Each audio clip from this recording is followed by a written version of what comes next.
Para nosotros en la industria, Jack Nicholson no tiene pelos en la lengua. Esa sonrisa, esos ojos que esconden pura locura. Él armó su carrera y su vida exigiendo una honestidad cruda, casi brutal frente a la cámara. Y ahora, a sus 88 años, Jack está soltando la sopa. Señaló a 6 actores que, según nos cuenta, le volvieron la vida un infierno en el set. Leyendas, enemigos, pero todos inolvidables. Para los que hacemos cine, Nicholson es una maldita institución. Un ícono pesado de la época dorada y de la ola rebelde. Desde Atrapado sin salida hasta El Resplandor, pasando por Chinatown y Batman. El tipo no solo actuaba en películas, reescribió la historia del cine. Sus personajes los llevamos tatuados a fuego en la cabeza, pero créeme, hasta los dioses del set tienen un límite y se hartan. Y hoy, en la que parece ser su confesión más cruda, Jack nos confirma que hubo 6 actores a los que no soportaba tener enfrente. Afirma que algunos colegas eran tóxicos, egocéntricos y hasta un peligro para el proceso en el rodaje. ¿Quiénes son? ¿Qué carajos pasó detrás de cámaras en esas joyas del cine? ¿Y qué nos dice hoy, años después? ¿La visión de este viejo lobo sobre el costo de ser un genio y actuar con la verdad?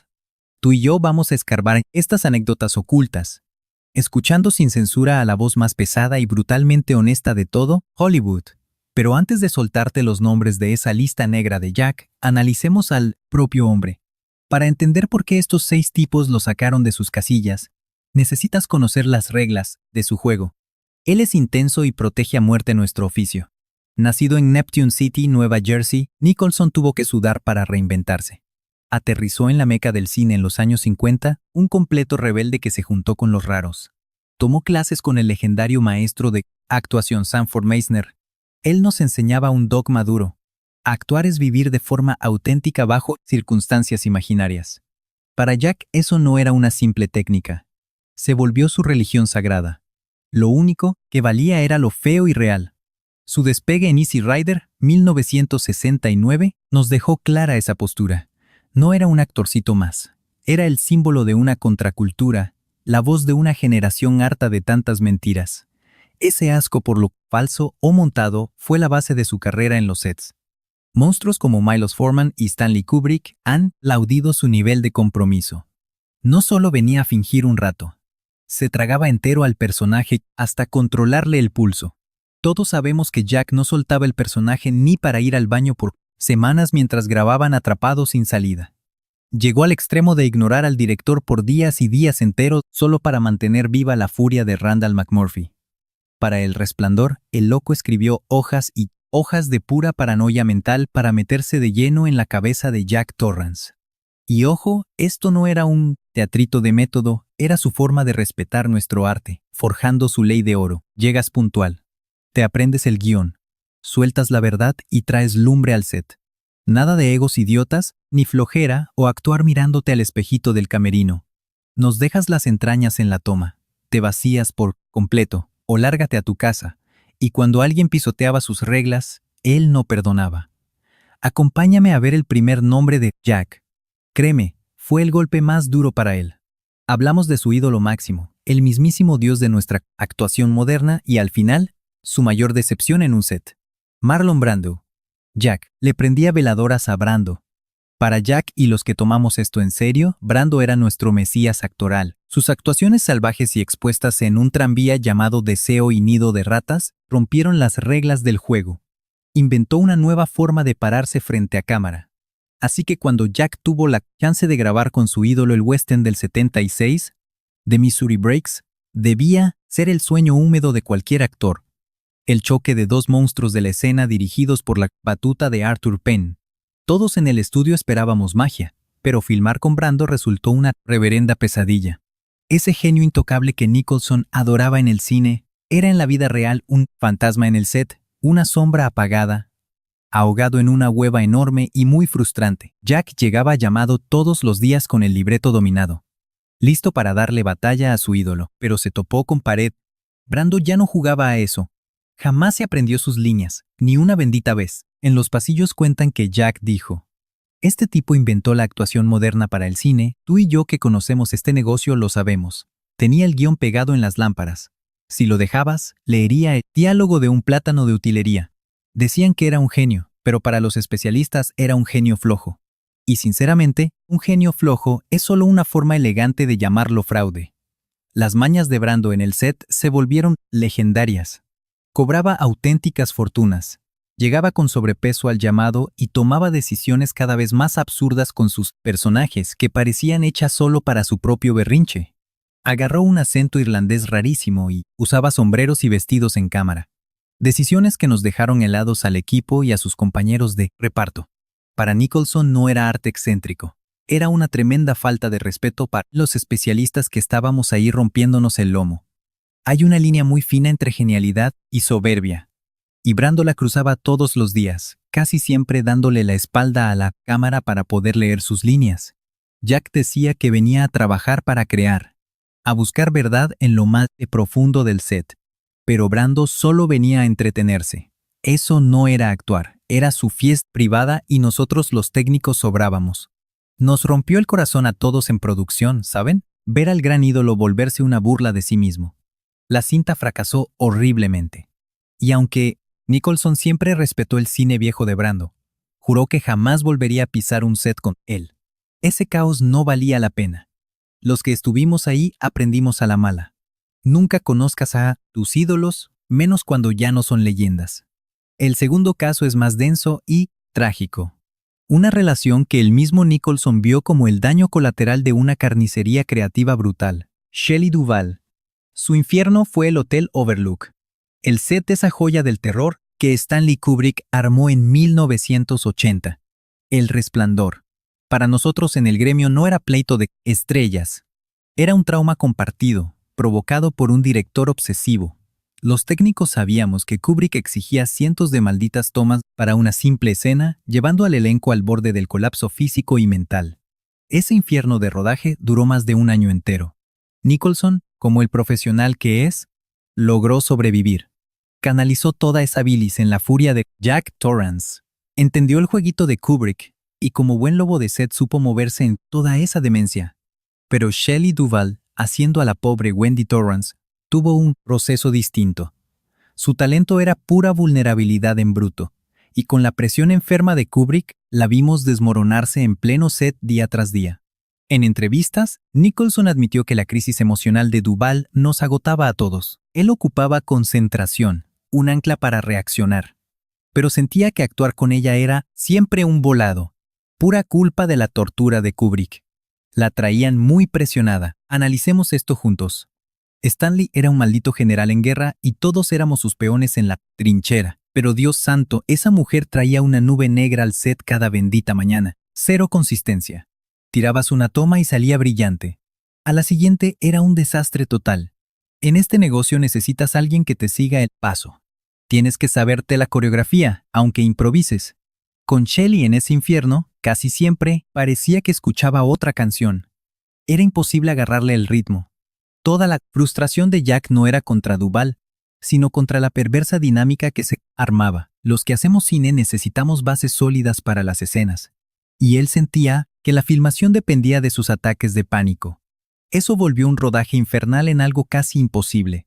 Años después, con la cabeza fría, Jack suavizó mucho su postura y mostró una empatía tremenda por todo lo que ella sufrió. Decía que la respetaba mucho, que la tortura de Stanley fue imperdonable, que nadie merecía vivir algo así. El rodaje nos rompió a todos los presentes. Casi nos destruye. La cinta es una obra maestra, pero se hizo pisoteando nuestra salud mental. Ojalá no nos hubiera costado tanto a todos en el equipo. El siguiente caso es un choque de filosofías. Tom Cruise. A primera vista, su trabajo en aquel clásico judicial de 1992, Algunos hombres buenos, se veía brutal. Nicholson como el coronel Nathan Jessup y Cruise como el joven abogado Daniel Kaffee armaron una de las escenas de confrontación más icónicas para los que hacemos cine.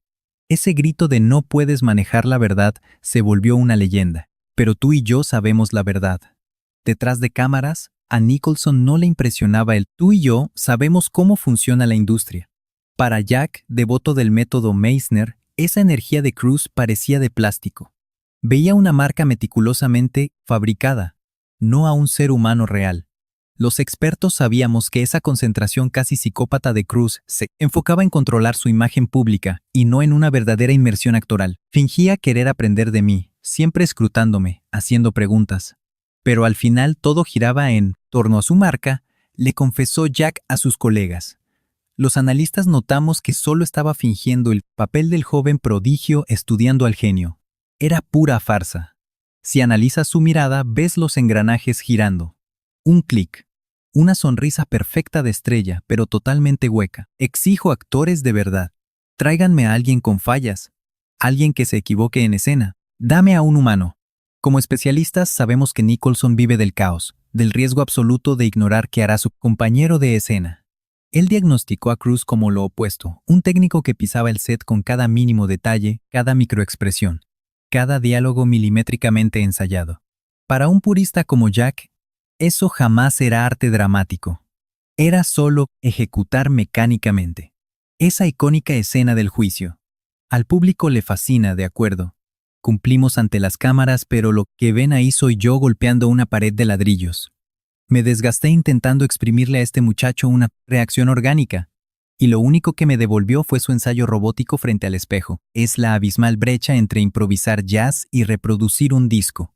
Yo prefiero el sudor y la conexión visceral. Aunque este choque de métodos generó una actuación digna de nominación al premio Oscar, Jack juró jamás repetir escena con Cruz.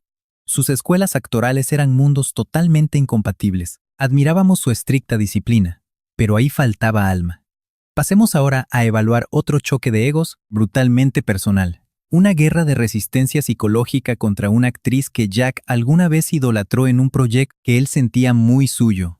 Faye Dunaway. Como profesionales vimos a Nicholson y Dunaway hacer historia pura en la joya de 1974, Chinatown. Su alquimia era brutal. Así que cuando Jack tomó el mando directivo en los 90s para The Two Jakes, reincorporar a Dunaway para revivir a su icónico personaje en The Evelyn Mulray era de manual, pero terminó siendo un matadero. Las jerarquías mutaron. Nicholson ahora dictaba las reglas y la sinergia creativa de su primer cinta desapareció, devorada por una guerra campal. Nosotros en el gremio sabemos que la actitud de Dunaway en las grabaciones era insufrible. Impuntualidad crónica de horas, narcisismo y escudos emocionales por todos lados. Peleaba cada maldito diálogo, diagnosticó Jack en una rara radiografía sobre esta filmación tan caótica. No le interesaba el arte escénico, era un pulso psicológico, buscaba someterme con su propio control. Como cineasta, tú y yo sabemos que exiges aliados. Los actores deben ser tus verdaderos cómplices narrativos. Yo solo recibí de ella puro terrorismo actoral. La olla de presión reventó. Jack, ya aplastado por la inmensa responsabilidad técnica de dirigir y estelarizar la secuela de una obra cumbre del séptimo arte, ahora enfrentaba un desgaste psicológico brutal con su estrella principal. Sus batallas de ego eran un mito en la industria. Los presentes atestiguamos cuando Nicholson, totalmente desquiciado, le gritó que era inmanejable. Confirmamos que casi presiona el botón nuclear de despedirla fulminantemente, borrarla a medio rodaje. La toxicidad llegó a niveles radiactivos. Los guionistas debieron reescribir todo para aislar sus personajes. Como expertos sabemos que dirigir es tirarse al vacío. El intérprete debe sentir que tu red técnica lo va a atrapar y proteger. A cambio, el líder del set confía en que el talento rendirá, se dejará dirigir y se prestará a la experimentación. Esa seguridad psicológica voló en pedazos desde la primera toma.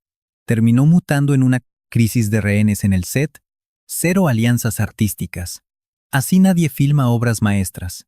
Simplemente pudres la creatividad de todo el equipo. The Two Jakes terminó sepultada en taquilla y críticas. Un patético fantasma de su origen. Clínicamente hablando, Jack sufrió un colapso profesional que lo asqueó completamente de silla de director y desintegró su vínculo histórico con Dunaway. Ahora evaluemos el caso de un actor que Jack idolatraba técnicamente, pero cuyo método de inmersión lo llevaba directo al borde de la locura. Sean Penn. En 2001, Jack estelarizó The Pledge, un intenso thriller psicológico operado por Penn. En el papel, era un laboratorio perfecto. 2 pesos pesados de la intensidad, actuación de método chocando para destripar la psique de estos complejos personajes en pantalla. Y nosotros sabemos que Jack siempre validó la mente quirúrgica de Penn al armar las escenas. Para quienes analizamos estas dinámicas, trabajar bajo su dirección fue, como dijo Jack, asfixiante. El verdadero conflicto radicaba en el control creativo.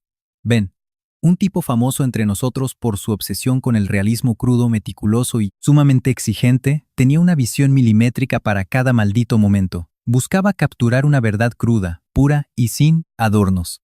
Y los expertos sabemos que él creía que solo lo lograría con un control absoluto. Pero para un monstruo como Nicholson, cuyo genio técnico reside en puro instinto y espontaneidad, su talento para hallar magia en lo imprevisto, esto fue una tortura. Sean siempre quería que las cosas se hicieran a su modo. Quienes estudiamos esto, vemos cómo planeaba cada pausa, mirada y línea. No, había margen para respirar, improvisar o descubrir. Como analistas, sabemos que te daba una línea para leer y esperaba una imitación perfecta. Tú y yo nos preguntamos, ¿para qué contratas a Nicholson si buscas un títere? Jack se sentía asfixiado. Describió el rodaje como algo agotador, porque la cacería técnica de Penn, buscando ese realismo, mataba cualquier chispa de vida en el set. Sean es un genio brillante, desde el punto de vista técnico, pero es un pintor que exige cada trazo exactamente donde lo planeó. Yo no soy un trazo, soy la pintura. Voy a experimentar para ver qué pasa. Pero Sean no lo toleró. Quería un resultado cerrado, no una actuación viva. Para los especialistas, eso es la muerte. Es como pedirte correr un maratón amarrado. Nosotros los críticos sabemos que, aunque Nicholson nos dio una actuación brutal que la crítica especializada aplaudió de pie, él y Penn jamás volvieron a cruzar caminos, un choque letal entre dos métodos técnicos brillantes pero totalmente incompatibles en el set. El último nombre de este análisis es, para nosotros los expertos, el más impactante. Un actor que quizá sea la máxima estrella de su generación. Alguien con quien Nicholson colaboró en una de las cintas más aclamadas por nuestro gremio. Leonardo DiCaprio. Su proyecto fue la joya maestra de Martin Scorsese de 2006, Los Infiltrados. Nicholson devoró la pantalla con una actuación aterradora, demostrando un dominio técnico absoluto del mafioso Frank Costello. Para quienes estudiamos cine, sus escenas con DiCaprio, el policía encubierto, Billy Costigan, son una clase magistral de tensión insoportable. Y resulta que esa intensidad podría no haber sido simple actuación. Colegas nuestros dentro del rodaje confirmaron que, aunque había un enorme respeto profesional, Nicholson veía el riguroso método de DiCaprio como algo frustrantemente rígido. Mientras Jack buscaba caos absoluto, Leo priorizaba disciplina y precisión. Es demasiado calculado. Dicen que comentó Jack sobre su colega. Todo se siente ensayado, demasiado intelectualizado, ha hecho la tarea. Conoce a fondo a su personaje, sabe exactamente qué ejecutará en escena, pero le falta peligro. Cero posibilidades de que improvise algo que de verdad te sorprenda, ni siquiera a él mismo. Los expertos sabemos que Jack goza rompiendo límites y desestabilizando a sus compañeros. Hay un caso de estudio brutal del rodaje, donde en plena escena de alta tensión, Nicholson desenfundó un arma real contra un DiCaprio que casi infarta. Nuestro colega Scorsese dejó las cámaras rodando, capturando terror 100% real en Leo. Ese segundo define sus distintas filosofías actorales. Jack metía un peligro físico real para así forzar una reacción genuina. DiCaprio, un cirujano de la preparación, quedó descolocado ante ese caos. Leo es artesano. Arma su actuación ladrillo a ladrillo con absoluta precisión, logrando una estructura impecable. Pero los especialistas notamos cada uno de esos ladrillos. Y Jack decía, no quiero ver ladrillos. Quiero una casa que pueda colapsar en cualquier maldito segundo. Eso es emoción pura. Eso es cine vivo. Logramos una obra maestra. Marty supo exprimirnos a los dos, pero me fui pensando nunca más. El muchacho es genial, pero demasiado dócil para mi nivel. Entonces acompáñame a concluir esto. ¿Qué nos demuestra este análisis? Este diagnóstico sin filtros de Jack Nicholson, ¿es un veterano rencoroso cobrando facturas en la industria? ¿O es uno de los últimos titanes diciendo la verdad en este Hollywood de ilusiones? Nuestro veredicto. No hay rencor, es pura honestidad. A sus 88 años, ha tenido tiempo para analizar una carrera técnica que tocó la cima de la actuación mundial. Para él, no se trata de odios personales, sino del código sagrado del método. Los nombres de esta lista representan las formas en que profanaron ese código, ya sea por pereza, inestabilidad emocional, falsedad, exceso de ego o por control asfixiante y cero riesgo en escena. Como él mismo dijo, todos me enseñaron algo importante, tú y yo sabemos que en este negocio a veces aprendes exactamente qué no hacer. Para nosotros los profesionales, actuar jamás es fingir. Cualquier mocoso puede hacer eso. El verdadero oficio es escupir la verdad, tu propia verdad, la entraña del personaje. Es pararte ahí entregando un pedazo de tu propia alma, dispuesto a sangrar en escena. Si no vienes a ofrecer pura honestidad, no te quiero en mi set. Así de simple. Compartas o no el duro veredicto de este maestro, hay algo indiscutible. Jack Nicholson suelta las cosas sin filtro. Y su ojo, afilado por 60 años, en las trincheras de Hollywood sigue siendo brutalmente letal. Piénsalo bien. ¿Te sacó de onda algún nombre de nuestra lista negra? ¿Sientes que Nicholson se pasó de la raya o solo escupió verdades? Deja tu veredicto en los comentarios. Y si quieres que sigamos destapando los secretos más oscuros de la industria, dale like, suscríbete y activa las notificaciones. Tú y yo vamos a desenterrar la verdad sobre MASH y los actores que Alan Alda detestaba a muerte.